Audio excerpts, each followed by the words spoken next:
Good morning, everyone. My name is Katja Hofem. I am the host of Creative Mornings Munich, and I'm super excited that you guys are here with us. But with no further ado, the topic of matriarchy. When the team was thinking, whom should we invite this month? I had right away in my head Katja Hofem, whom I used to work together with, and I consider this as a great privilege. And Katja is not only a great person to talk about this because of her great experience in the media industry of over 25 years, but she's as well just a genuinely beautiful person with so rich experiences that she can share with every one of us. So I'm pretty sure that beyond, speaking on the topic of matriarchy, she will have plenty of other insights that are going to be really interesting for all of you. So Katja, the stage is yours. I invite you to unmute yourself and kick it off. Thank you so much for this really very nice introduction. So yes, good morning, everyone. I'm very, very happy and pleased to talk about that topic today, which is really very important for me. And it was very funny when Katja approached me and asked me to speak about matriarchy. I said, I'm not a social scientist. I'm not deep diving into societies and their leadership styles. But of course, I interpret it as it's female leadership in its purest role. Let me put it this way. And so I want to kick it off and say, this presentation definitely is not about bashing all the male bosses and say, only women can do it and women can do it better. And we know it all, no, for sure not.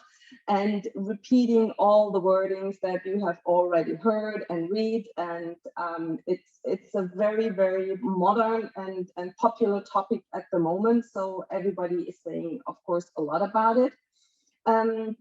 So it's more or less, for me, my real status quo and my personal learnings after being 25 years in a very male-dominated business environment, which has become even more so like entering in more the tech game, which is even more male-dominated. A little bit food for thoughts.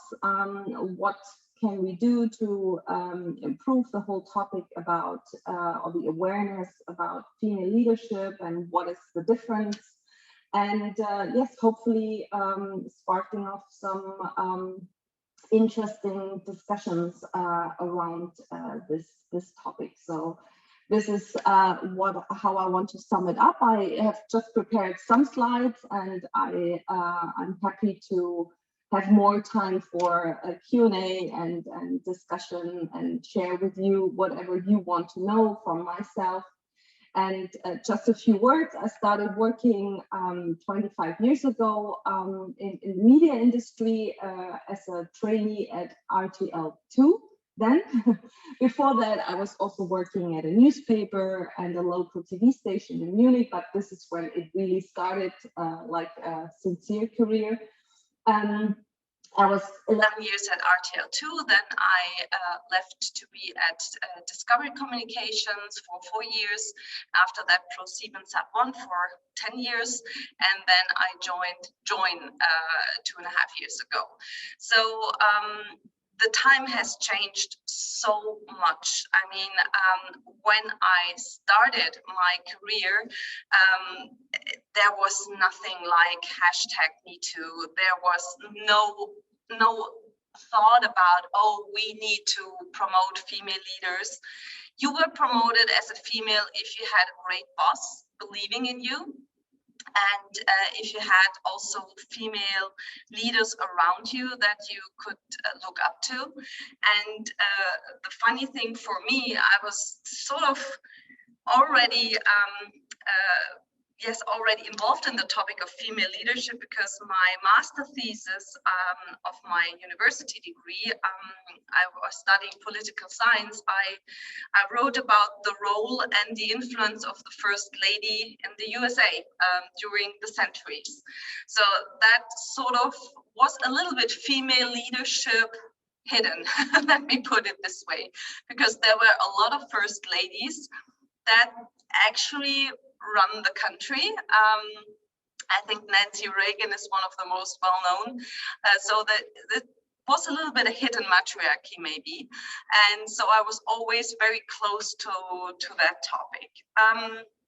But diving back to what it's all about, of course, I did a little research on matriarchy, and it was very interesting to find out that before Bronze times, which is 10,000 of years ago, it was quite a common thing that societies were run by females, were run by mothers, which was all around, worshipping. They are the ones that are able to give life, and they are the ones that are able to nourish. And so there was really a huge cult sometimes around that, and it was a very self-understandable thing that women run societies, run tribes, and were the masters of those tribes. And it slowly got extinguished with the rise of the Bronze times, with the colonialization, you have to say. It started to really vanish totally out of the universe here. And it's not part of the Western culture anymore for more than thousands of years. And as I said, I do interpret matriarchy as a female leadership in business and politics, but going back in these ancient times, it was quite a common thing. And what happened?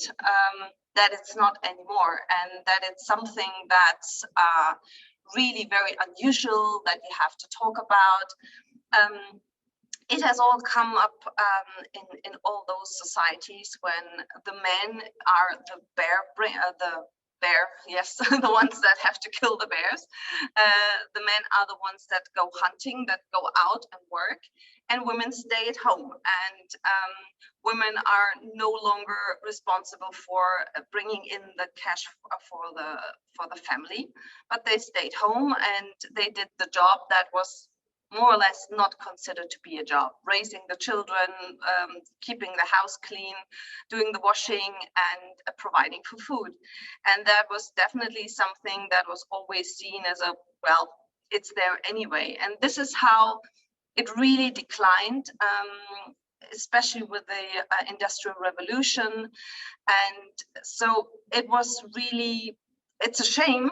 When I looked at it, I thought, wow, I think 50,000 years ago, we were maybe a little bit more advanced than we are today when it comes to being very, very common about female leadership. And the status quo, so why do we really have to talk about it? Isn't it a normal status quo that patriarchy, the male leadership, and matriarchy are on an equal level? So unfortunately, it's totally not. And I think the first time that I consciously sort of heard of the discussion and was taking part of the discussion of female leadership maybe was around 10 years ago, I would say, when it started, or 10 to 15 years ago. I think everything really started with us having a female chancellor. And I don't know if you remember, but there was a lot of discussion around that. Fortunately, maybe for Angela Merkel, social media was not that prominent at these days. I think she would have gotten some really bad comments like, oh gosh, a woman from eastern part of Germany, Jesus Christ, how can she run our country after a chancellor of coal and so on. So, but I think it put the discussion on a different level. And then, of course, also in the media industry, some really strong female leaders emerged around 10 to 15 years ago, like Anke Schäfer-Kort at the RTL group. And so it all of a sudden became something that, oh, okay, they can do it all. We can do it also. But why are we not where we should be? And why is it that we are not as much leaders in the market as we could be?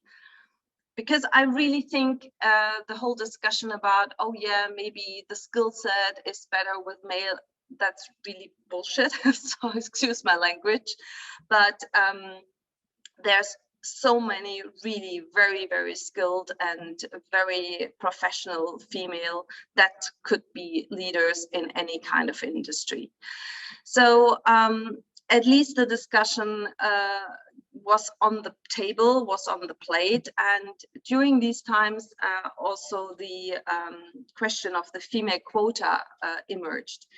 And also very interestingly, for my personal experience, at the very beginning of this discussion, and I think it was also 10 years ago, I was on a panel of the Horizont, which is quite a big German media newspaper, media magazine. I was very, very strong saying we don't need a quota. I don't want women only to get the job because of the quota. They should get it because of their skills.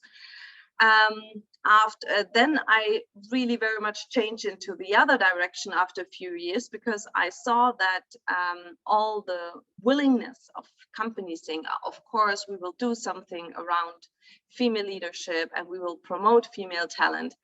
Nothing really has happened.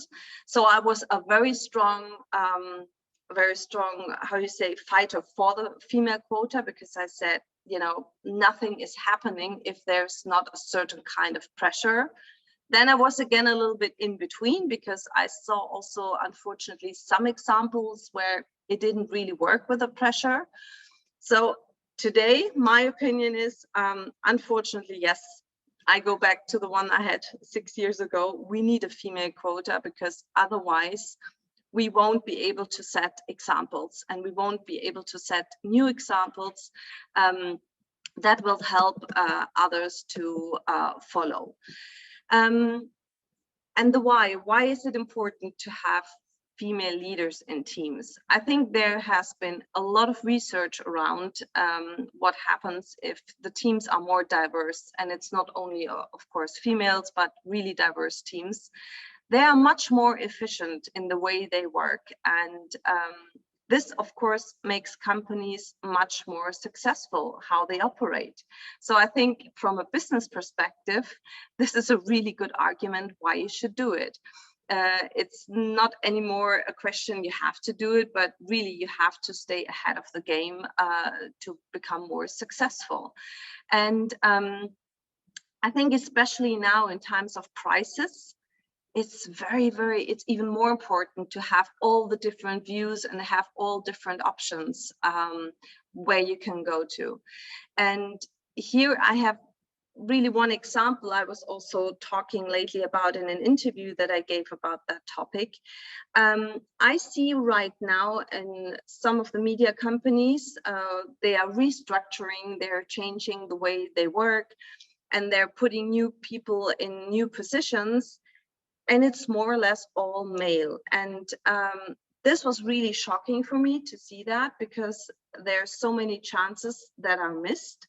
And it's just because the time of crisis now for especially the broadcasters, the traditional ways of broadcasting, they try to do the same thing somehow different, but with the same people they know, they trust. So they're lacking sort of a kind of courage and bravery to take risk here, which I think is not even a risk, but to have a different view and a female leader in the team.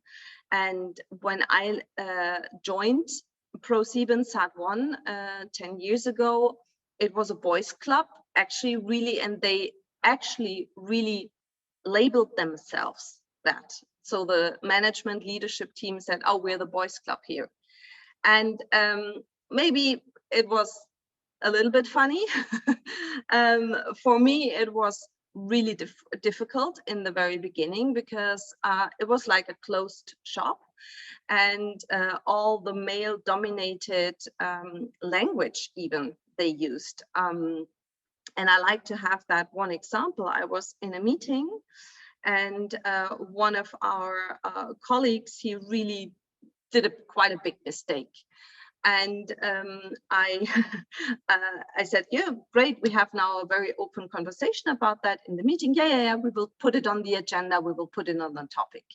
And we have to talk about how this cannot happen again, and how we have to change things. So before the meeting started, everybody was talking, of course, about football. It's not a cliche, actually, it is like that. I was never really interested in football besides the World Championship maybe, and now the European Championship, but besides that, not. And so that colleague that made that mistake, they put him in a spot like, oh, well, you would have ruined that football game as well. Ha, ha, ha, ha. So they were making fun of it a little bit. So then the meeting progressed. It was almost at the end. And then I was the only female in the room. And then I said, okay, can we now talk about the topic that's also in the agenda? And they really looked at me like, well, but we have already talked about it. We have already solved it. And I was like, yeah, but how and when? And so until I understood that their analogy of the football game, that was their way of handling that topic and talking about that. And I was like, okay, I don't understand that language, and I have to really learn that language. And so I started to learn a little bit more about the football language, like what is upsides and all of these things, to really get the things between the lines that I would have missed otherwise.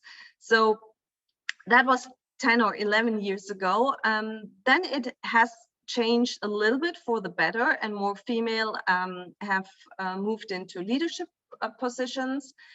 And now when I left, within the last 2 years, really all the great female leaders, or some of the great female leaders that we had, board members also, they left ProSiebenSat.1, and they were not, and there were no female successors. And I have a lot of female colleagues there that are really frustrated because they are high talents. They have kids, they have family. They always say how important that is for them. But they're at the same time, they are the most hardworking and successful women I've ever met.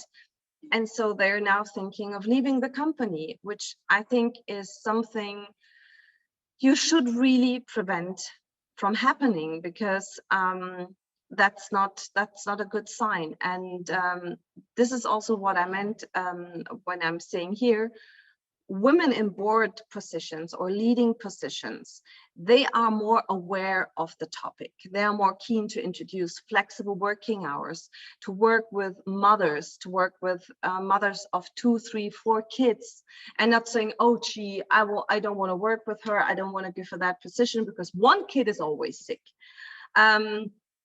I've heard that really in the past. And so it's really something out of their personal experiences often that they are promoting this. And one of the best team members I've ever had in my career, and I was working really closely with her as she was the operating officer of Kabel 1, the TV channel.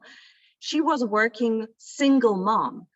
And I mean, she was working, of course, she left at 5 to pick up her child from childcare, but she opened up her laptop again at 8 o'clock in the night when the kid was asleep, which was crazy. I always told her, you don't have to do that. But she was so hardworking, and she was so efficient in her time management. She never came late to meetings. She never talked about things that are not important in meetings because she had a clear time management. So I very, very much always try to encourage people, say, hire single moms, hire moms with more than 2 kids, because they know how to manage and they know how to work with opposition. They know how to solve conflicts. And for me, it has always been one of the best experiences. And now being sort of on garden leave and a sabbatical kind of mode these days, I'm thinking, well, why not founding a company only with women, only with working moms? I think just to prove it right, that they can do it and that they can shine even better. So to really sum it up in my observations, the role model issue, what I just mentioned, when these role models leave big media companies, like now Anke Schäferkort, she has left RTL Group. Julia Jäkel is leaving Gruner & Jahr. The really shocking thing is that all of a sudden, the topic of female talent support and female talent should succeed, it's off the agenda in a way. It's still on somehow, but I know personally from Julia Jäkel, she was a fighter for that. She introduced all the possibilities for women to be able to work there with kids, and it just falls off the action list very, very quickly. And I don't know, maybe some of you have watched the Screenforce Days.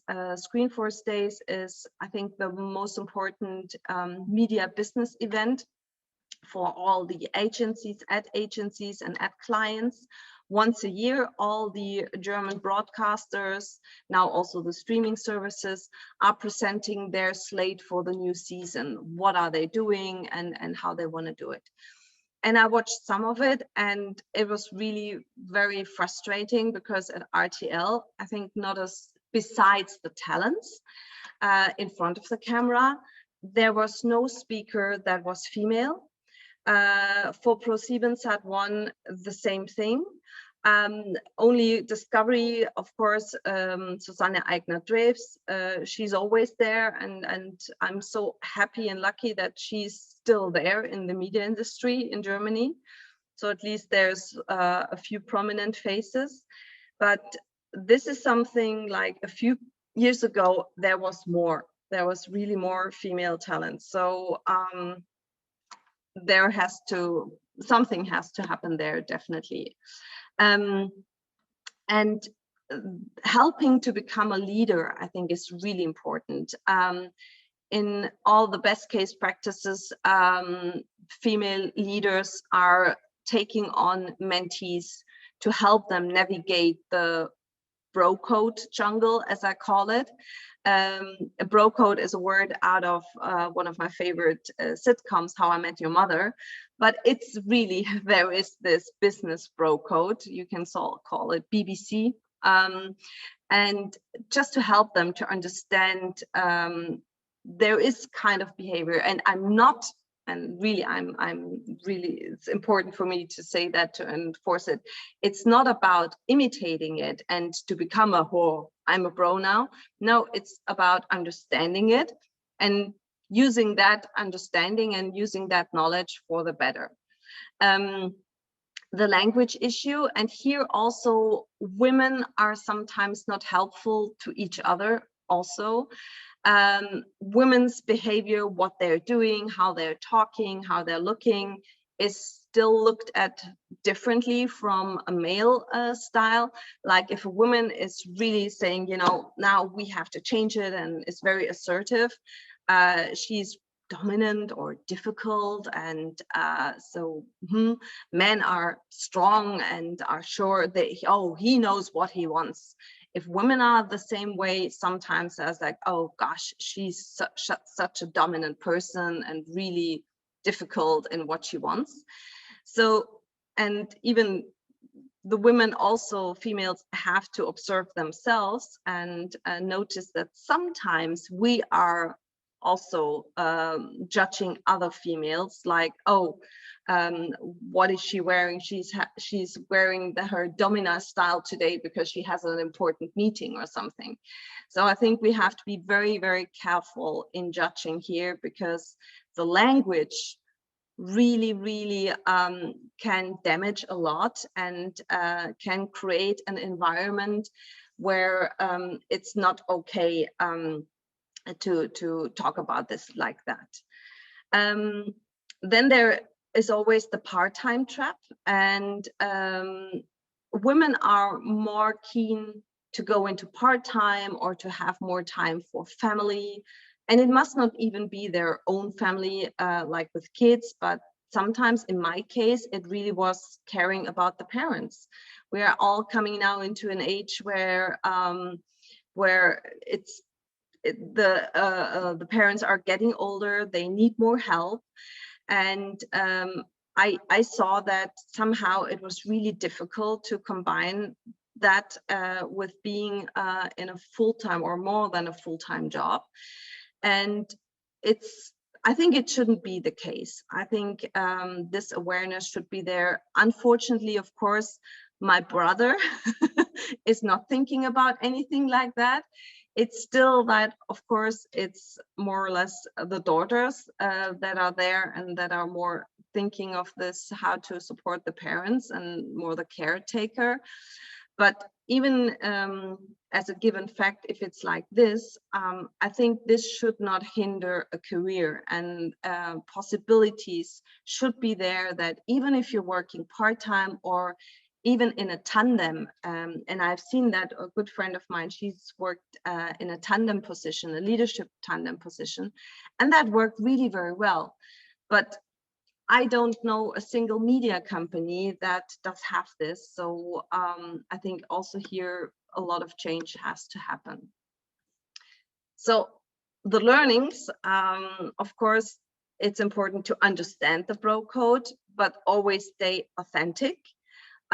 Once I thought I'm a boss now and I had to cut my hair. That was one of my biggest jobs that I took for Discovery, and I had long hair like today. I said, no, well, I can't be a long hair blonde girl anymore. I have to be a leader. So I had a bob, and and I was wearing, all of a sudden I was wearing suits because I thought, wow, I'm country manager now, I have to wear this. That was also, of course, something, no, I didn't. I was feeling very uncomfortable. I was not myself anymore. And so, yes, stay authentic, stay as you are. Really do not undersell yourself. And by the way, all of these, of course, also are can be applied for any male talent here. Try not to be everybody's darling. It's hard, but the more you climb the ladder in your career, you can't be everybody's darling. You don't have to be an asshole, but you cannot be everybody's darling.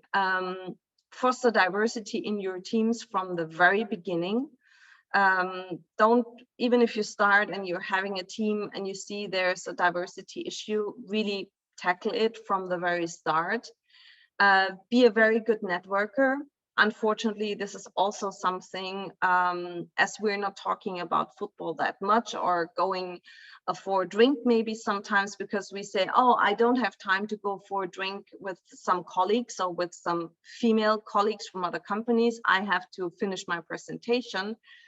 No, go for a drink with your female colleagues and really be a networker, because that will help you in the very long run. And support young talent, female, of course, also whenever you discover it, because this is how you set the guardrails for the future. And I think that's how I always try to see my job here. What is about the future? How do I see the future? I think the Corona crisis had one good thing. It had many bad things, but the good thing about it was that home office and flexible working hours are much more attractive and a common thing right now. I remember I always wanted to have one day of home office a week. And I was never able to do it, because I was saying, no, I cannot do it. And what do people think? I'm not working, and people think I'm laying on the balcony the whole day.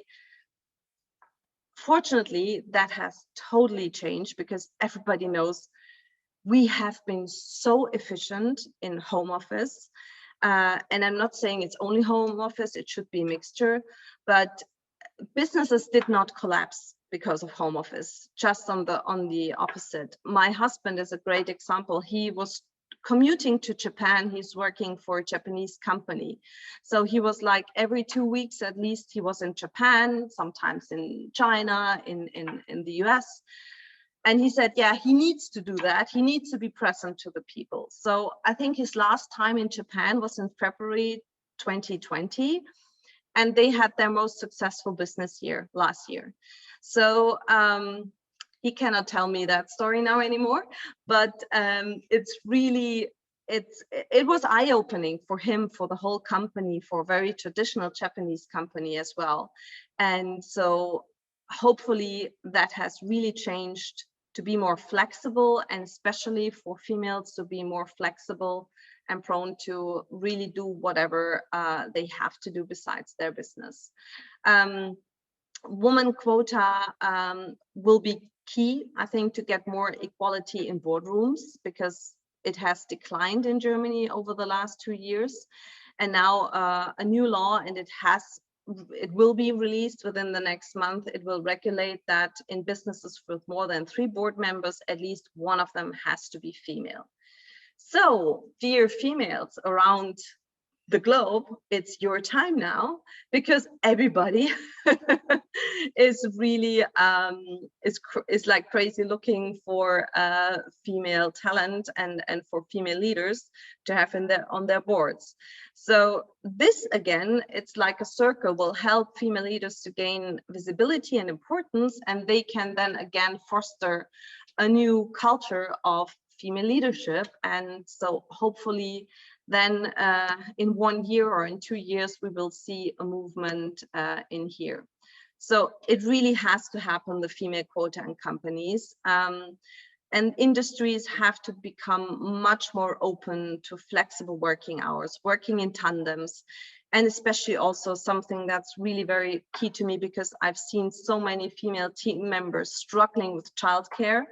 It's horrible. I mean, especially in Munich, to get a place there. I mean, you have to apply for a place when you're pregnant, and not even knowing where you're working, where you're living. And I've seen friends of mine commuting through the whole city. Before they arrived at the job, they had a 2 hours drive, because first they had to bring the kids, then they had to go back to job. So it's crazy. So I think this really has to also be something that every company should do. Leading from the top, I talked about that. And promotion of female talent, if equal in skills, avoiding the promotion trap. That's also something you should not only promote because of female or diverse arguments, but really the skill set has to be the same, because otherwise in a few years we're going to have the discussions, oh, but women really, they can't do it. So this is something should be avoided, but I think it can be easily, because I really believe there's a lot of professional talent out there, and it should stay on top of the political agenda, which it has started. So finally, I think it's not about matriarchy or versus patriarchy, it's about Pachuayaki. I think both equally important and drive success. And of course, the patriarchy is something, a little analogy. We had a very, very great series which won some prizes at Join, a drama series, and it was called Mapa. And it was about a single dad raising his kid. So I think it's something, he was a great father and he raised his kid perfectly. And on the same time, I think women can run companies, can run countries just the same. And so I think both are equally important. So that brings me to the end of my little presentation. Thanks very much for listening.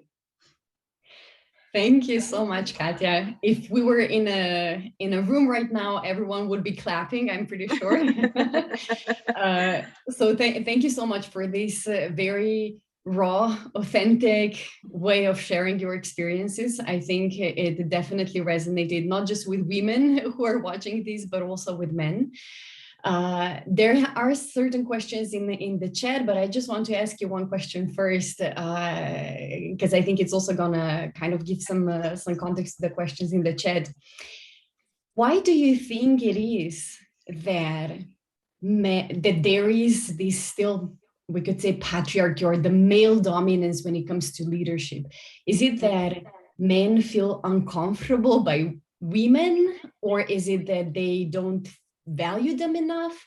Is it that they don't feel like they would want to change the way they have been operating for the past years because it would be too difficult? Is it that they have prejudice? Why is it? What would you say? I think it's from everything. It might be a little bit, but it's not only about the men, it's also about the females. They have to become more outspoken and they have to fight more for their positions. And I mean, just out of my own experience, looking at myself, I sometimes said, oh no, I don't want to go into that conflict and fight for that position. I want to get it because people think I'm the one that should get it. But I think that attitude maybe is also the wrong one. I think you should be more courageous in fighting. If you say, no, I deserve that promotion and I have to get that promotion. And so maybe men are more also culturally how they're raised, more like the fighters, and women are more like, okay, I want to have more harmony. And so I think that's something that also the women I ask for, you have to fight, you have to be conscious of what you can do and who you are, and really demand it, And so because it won't be served on a silver plate to you. You might be lucky sometimes, but you can't rely on that one. And if you are in that position, really also demand what you need to be good in your role. Great. I love it how you don't only say, it's the male fault, it's also the way how women should step up and start being more outspoken and actually demand things instead of just waiting for the male counterparts to offer it to them. Yeah, definitely. Yeah.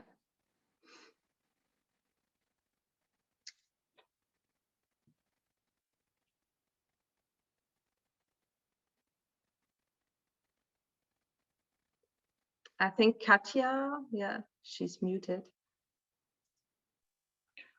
Looks like, let's wait. Katja, are you there? Now she's there.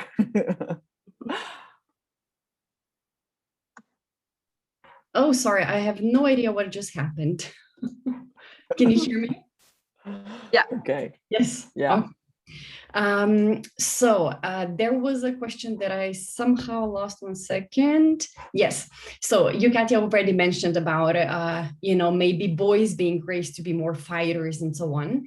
Tatiana is asking, what are your thoughts when educating our children, not just the girls, but also the boys? Oh, definitely. I don't think that boys should not wear blue or girls should not wear pink. Of course, I wouldn't go that far, but I think especially young girls, they should be taught from the very beginning, you can do anything and everything. I mean, for me, in my mind, I always admired firemen. I always said, oh, it's so great to be there when a house burns down and to help the people. And it would have never ever crossed my mind that I could be a firewoman. So I think it starts with the way you raise your kids, the boys, to say to them, your wife is not staying at home one day and she's working just equally as you are. Maybe you stay home and raise the kids, and it's about mama, papa play, whatever.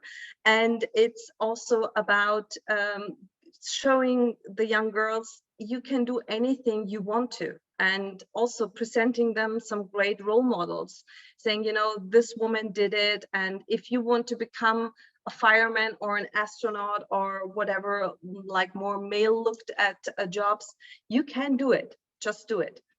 I think that's the most important thing to teach. Mm-hmm. And I was definitely not taught like that totally. Of course, I was very much encouraged and everything, but I think it was always more, oh, why don't you become a doctor for children, or maybe a journalist somewhere, and something like. It was not even, oh, you can run a company. And actually, very small example, and really I love my parents a lot, but my father, his best friend, he runs a very, very huge logistics company in the 4th generation. He's his best friend. The kids, I grew up with his kids also, 2 girls, 2 boys. And now my mother said, oh, none of the boys want to succeed in the business, so it won't go on anymore. I said, yeah, but why are you talking only about the 2 boys? There are 2 girls. Oh, yeah, sure. Oh, yes. Yes, now that you say, so they can run that logistics company just the same. And it's still so much engraved. And my mother, she said, oh, no, you're right. But I don't know. But this is how I always thought about it. And I think that's a generation question. And hopefully our generation, the next generation especially, it will be different. Interesting. Yeah, that's great. How we have to fight towards as well, just the things that we may not be aware of, and really start conversation and bring it up in a daily life. I mean, even with my 81-year-old mom, it worked. So great. So then Reda had a question as well regarding the quotas. He says, as a great leader, did you see some progress in female C-level quotas imposed by some organization and companies? Have you seen any good examples so far? I think what I said like 5 years ago, it was better. I've seen that. And I still think there's great talent in a C-level, but more like hidden level. They're not the ones going on panels or being visible to the market. It would even help to make them more visible, to see, okay, there is something. And then they have to, of course, step up in their roles as well. I have seen some examples, but actually more in the discussions that I was involved. Mm-hmm. Okay. Way to go. Then, so there is a question from Hind. It's quite a long one. So maybe Hind, do you feel comfortable actually unmuting yourself and just asking it? Otherwise, I'm just going to read it out and Katja, pay attention. So, media today defines culture, and it is really only through culture that we can bring change to society. Our image of what women can and cannot do partly comes from the media. So inclusion and diversity in terms of numbers is really great and necessary, but I believe that marketers still have the last word in terms of content. Can you please tell us if the change in demographics have had any impact in the industry in terms of how women and girls are portrayed in the media? So I would like to understand what Hind meant with change in demographics. But let me put it this way. I think definitely the ones that are deciding which content, which series, which programs, shows will be produced are the ones that have great responsibility to do that. And actually, I have to say the public broadcasters at the moment in Germany are doing a very good job here. They have brought a queer series for the first time. They are promoting female talent a lot, and they are really showing some series that are there for diversity, which would have been unthinkable of a few years ago. Me, myself, I was always looking for that kind of strong female character, protagonist content. Unfortunately, it's really hard. There's still, I think, 80% of the scripts you will get will be sent in for reading are about a male hero. or anti-hero even. So it's still, there's quite a big lack here. In great female series, there are some good examples, but I think a series that has revolutionized the way we think about female sexuality also, for example, is Sex and the City. And there has been nothing like that for a very, very long time. Besides the niche channels, there have been quite some attempts, but I think there should be time for a series like that again. And there's much more. There's much more to do here, and everyone that decides about greenlighting a show, I think, is responsible to really work on that, and to also put pressure on the creative market here to deliver these kinds of contents and ideas. Cool. Thanks so much, Hind. I hope this responds your question. So we have one last that I would take right now because we're running out of time. It is from Stephanie, and she says, I found the bro code very interesting. Can you elaborate a little bit more about that? How to decode it better? Watch and learn. I think that's I cannot write a book like an interpreting book about it, but I think you can watch and learn from your brothers, your boyfriends, your husbands. I mean, just watch how your husband is talking with his best friend.